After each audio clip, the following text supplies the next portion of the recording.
Middle east में नया power game शुरू हो चुका है और ये पावर गेम अमेरिका के एक तरीके से गल्फ कंट्रीज के ऊपर हाथ रखने की वजह से शुरू होता हुआ नजर आ रहा है। और यही वजह है कि बेंजामिन नेतन्याहू और इजराइल बौखलाया हुआ है।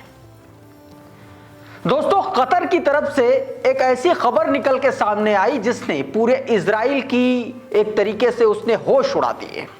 बेंजामिन नेतन्याहू और इजरायली ऑफिशियल अब वॉशिंगटन से कॉम्पनसेशन की मांग कर रहे हैं। दूसरी तरफ चाइना ने जो है वो इजराइल की एक ऐसी चोरी पकड़ ली है और सीधे तौर पर चेतावनी दे दी है कि अगर आपने चाइना के दुश्मन का साथ दिया तो भारी पड़ेगा, ईरान समझने की गलती मत करना। यानी कि अमेरिका एक तरफ जहां गल्फ कंट्रीज को अपने साथ जोड़ने की कोशिश कर रहा है, तो दूसरी तरफ चाइना ईरान के साथ खड़ा हो रहा है और साथ में इजराइल को सीधे तौर पर ताकीद करा रहा है। आज के इस वीडियो में मेरे पास 4 बड़ी खबरें हैं और ये खबरें गजा से लेकर के गजा में जो सूरत हाल हैं इस वक्त, वहां जिस तरीके से सैलाब आया हुआ है, जिस तरीके से वहां ठंड की वजह से लोग अपना दम तोड़ रहे हैं, उससे भी जुड़ी कुछ तस्वीरें आपको दिखाऊंगा। और बाकी मिडिल ईस्ट का ये पूरा का पूरा जो नया पावर गेम शुरू हुआ है उसके बारे में बताऊंगा और इजराइल की बढ़ती बेचैनी की वजह भी बताऊंगा। लेकिन सबसे पहले उसी से जुड़ी हुई खबर, ये जरा क्लैश रिपोर्ट की ये खबर देखिए। ये इजराइल के चैनल 12 के हवाले से खबर बताई गई। इसमें देखिए क्या बताया गया। बताया गया कि Israel is increasingly concerned as Qatar joins Saudi Arabia and Turkey in advance talk with the US to purchase F-35 stealth jet. Israeli officials fear these deals could undermine the Israeli Air Force qualitative military edge in the Middle East. इसमें साफ साफ यह बताया गया है कि जिस तरीके से इजराइल को पीछे धकेल करके अमेरिका अब इन देशों के साथ अपने वेपन, अपने फाइटर जेट बेचने की तैयारी कर रहा है, उससे इजराइल बौखलाया हुआ। साफ साफ बताया गया कि इजराइल की टेंशन बढ़ रही है क्योंकि अब कतर, सऊदी अरब और तुर्की के साथ मिलकर के अमेरिका से F-35 स्टील्थ फाइटर जेट खरीदने के लिए बातचीत शुरू हो चुकी है। दोस्तों मैं आपको बताऊं कि आसमान में मार करने वाले वो विमान जो इजराइल की सबसे बड़ी ताकत है, जिनका नाम F-35 स्टील्थ जेट है, वो अमेरिका से खरीदता है और बीते दिनों सऊदी से करार हो चुका और अब कतर से, और इससे पहले तुर्की भी लगातार बात कर ही रहा है। ऐसे में इजराइल को लगता है कि उसका जो पावर गेम है, एयर पावर गेम है, वो कहीं मुस्लिम देशों की तरह शिफ्ट तो नहीं हो जाएगा और इसी वजह से वो एक तरीके से अपने आप को इनसिक्योर फील कर रहा है।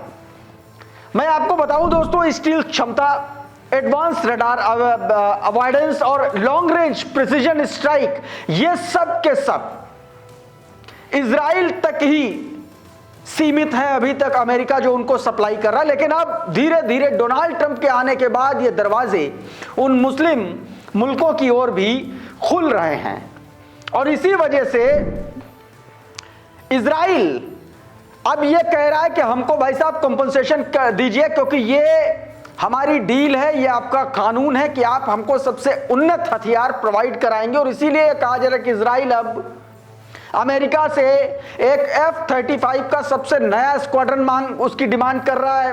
कह रहा है कि F-151 जो अत्याधुनिक स्ट्राइक फाइटर है उसकी डिमांड कर सकता है अमेरिका से। साथ में स्मार्ट बम, लॉन्ग रेंज मिसाइल और हाई प्रिसिजन गाइडेड म्यूनिशंस की भी मांग जो है वो अमेरिका से कर सकता है। क्लैश रिपोर्ट में इस बात को लेकर के दावा किया गया चैनल 12 के हवाले से, और चैनल 12 आपको पता है हिब्रू मीडिया का बहुत बड़ा न्यूज प्लेटफॉर्म है और उसने ये बाकायदा अपनी रिपोर्ट में दावा किया है। अब इसी खबर पर मेगाट्रॉन देखिए क्या लिख रहा है आपकी स्क्रीन पर बताएगा। Qatar has become the newest member from the Middle East to submit a request for the purchase of 35 jet following Saudi Arabia and UAE and Turkey. Israel has logged a protest and will try to stop it। साफ साफ इसमें वही बात बताई गई कि Saudi Arabia, तुर्की और UAE के बाद आप ये समझ लीजिए कि यूएई भी उसको मांग कर रहा है F-35 फाइटर जेट की, और इसका विरोध जो है वो इजराइल शुरू कर चुका। आरकेएम टाइम्स भी यही बता रहा है, कह रहा है कि Israel fuse to renewed US Qatar F-35 talks will escalate Israel Qatar military conflict in 2026। इसमें यह बात कही गई है कि ये जो डील है ये कहीं ना कहीं इजराइल और कतर के बीच में 2026 में एक बड़ा मिलिट्री कॉन्फ्लिक्ट में तब्दील हो सकता है, इसकी भी आशंका आरकेएम टाइम्स ने अपने इस ट्वीट में जताई है। तो एक तरफ अमेरिका ने बेंजामिन नेतन्याहू को एक बड़ा गच्चा दे दिया है और जिसकी वजह से अब वो बौखलाया हुआ। दूसरी तरफ चाइना ने इजराइल को धमका दिया, बेंजामिन नेतन्याहू को धमका दिया। क्यों धमका दिया मैं बताता हूं। दरअसल चाइना और ताइवान में इस वक्त जबरदस्त कॉन्फ्लिक्ट छिड़ा हुआ है, जबरदस्त टेंशन है। युद्ध कभी भी हो सकता है, जंग की शुरुआत कभी भी हो सकती है। ऐसे में ताइवान अपना T Dome air defence system बना रहा है।